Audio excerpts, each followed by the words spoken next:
Syederolon 38 tenaga kerja asing asal Cina kembali tiba di Kabupaten Nagan Raya.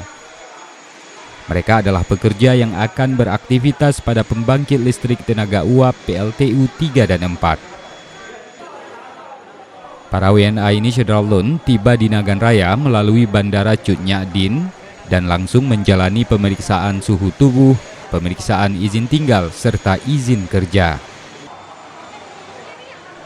Mereka sebelumnya dilaporkan berada di Pulau Jawa dan Kalimantan dan diwajibkan untuk melakukan isolasi mandiri sebelum beraktivitas di PLTU Nagan Raya. Hari ini ada kedatangan TKA di wilayah Kabupaten Nagan Raya yang direncanakan akan bekerja di lokasi proyek PLTU 34. Mereka datang dari Jakarta. Ada berapa orang? Ada 38 orang TKA. Jadi selanjutnya apa nih akan diperiksa? Selanjutnya akan diarahkan ke karantina selama 14 hari.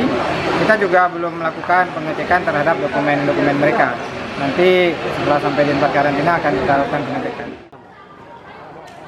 Dari Sukamakmur, Rizwan, Serambi On TV.